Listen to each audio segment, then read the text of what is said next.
UP की अरुणिमा ने किस्मत को हरा रचा इतिहास। कहते हैं कि इंसान शरीर से नहीं बल्कि अपने मन और सोच से विकलांग होता है। अगर मन में कुछ कर गुजरने का जज्बा हो तो दुनिया की कोई भी रुकावट आपका रास्ता नहीं रोक सकती। इस बात को पूरी दुनिया के सामने साबित कर दिखाया है भारत की बहादुर बेटी अरुणिमा सिन्हा ने।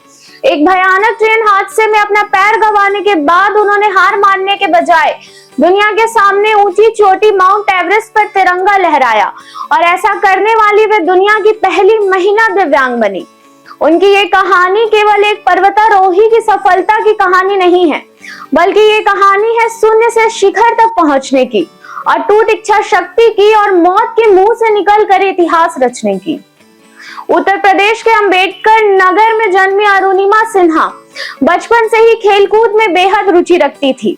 वे एक राष्ट्रीय स्तर की वॉलीबॉल खिलाड़ी बन चुकी थी और अपने जीवन में आगे बढ़ने के लिए लगातार प्रयास कर रही थी। सब कुछ ठीक चल रहा था, लेकिन 11 अप्रैल 2011 की उस काली रात ने उनकी जिंदगी को हमेशा के लिए बदल दिया। अरुणिमा CISF की परीक्षा देने के लिए पद्मावत एक्सप्रेस से लखनऊ से दिल्ली जा रही थी। रात के करीब 1 बजे ट्रेन के जनरल डिब्बे में कुछ शातिर लुटेरे घुस आए। उन्होंने अरुणिमा के गले से सोने की चैन छीनने की कोशिश की। एक खिलाड़ी होने के नाते अरुणिमा ने आत्मसमर्पण करने के बजाय उन लुटेरों को डट कर मुकाबला किया। वे अकेले ही उन बदमाशों से भिड़ गई, लेकिन क्रूर लुटेरों ने मिलकर उन्हें चलती ट्रेन से नीचे फेंक दिया था। अरुणिमा बगल की पटरी पर गिरी और दुर्भाग्य से उसी समय उस पटरी पर दूसरी ट्रेन आ गई, जिसने उनके बाएं पैर को घुटने के नीचे से कुचल दिया। वह रात अरुणिमा के जीवन की सबसे दर्दनाक रात थी। अरुणिमा पूरी रात खून से लथपथ हालत में रेलवे ट्रैक पर पड़ी रही। उन्होंने अपने एक इंटरव्यू में बताया था कि उस रात उनके शरीर के ऊपर से करीब 49 ट्रेनें गुजर गई थी, लेकिन वे असहाय थी और हिल भी नहीं पा रही थी। चूहे उनके जख्मों को कुतर रहे थे और वे असहनीय दर्द से चीख रही थी। सुबह होने पर ग्रामीणों ने उन्हें देखा और तुरंत बरेली के जिला अस्पताल पहुंचाया।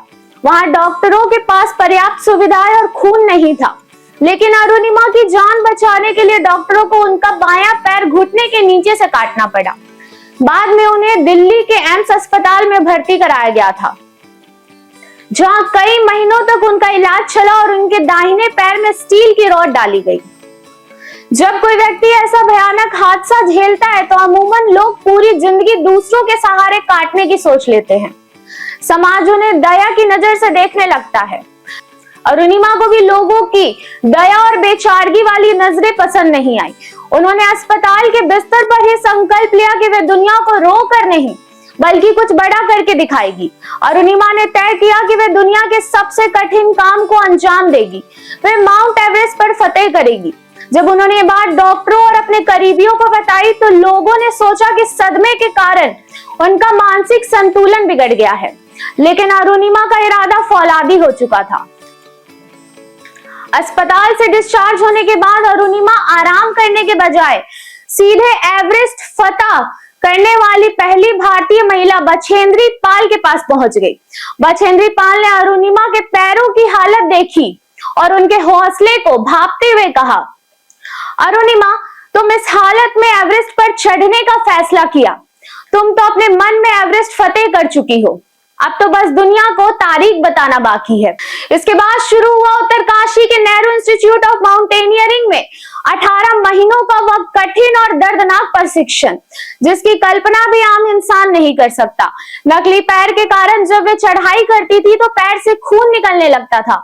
स्टील की रॉड वाला दाहिना पैर अत्यधिक दबाव के कारण भयानक दर्द देता था। कई बार उनका कृत्रिम पैर घूम जाता था, लेकिन अरुणिमा ने कभी उफ तक नहीं की। आखिरकार वो ऐतिहासिक दिन आ ही गया। 21 मई 2013 को सुबह अरुणिमा सिन्हा ने माउंट एवरेस्ट के शिखर पर कदम रखा। एक समय ऐसा भी आया था जब उनका ऑक्सीजन सिलेंडर खत्म होने वाला था और उनके शेरपा ने उन्हें वापस लौटने की सलाह दी थी, लेकिन अरुणिमा ने पीछे मुड़कर नहीं देखा। उन्होंने ना सिर्फ एवरेस्ट फतह किया, बल्कि वहां भारत का तिरंगा लहराकर इतिहास के पन्नों में अपना नाम अमर कर लिया। भारत सरकार ने अरुणिमा सिन्हा को उनके इस अदम्य साहस के लिए देश के चौथे सबसे बड़े नागरिक सम्मान पद्मश्री से नवाजा है। आज वे देश विदेश में युवाओं को प्रेरित कर रही और विकलांग बच्चों के लिए खेल अकेडमी भी चला रही है। अरुणिमा की ये कहानी हमें सिखाती है कि परिस्थितियां चाहे कितनी भी विपरीत क्यों ना हो, यदि आपके पास दृढ़ संकल्प और खुद पर अटूट विश्वास है तो आप अपनी किस्मत खुद लिख सकते हैं। उन्होंने साबित कर दिया कि परिस्थितियां इंसान को नहीं बदलती, बल्कि इंसान अपने हौसलों से परिस्थितियों को बदल देता है।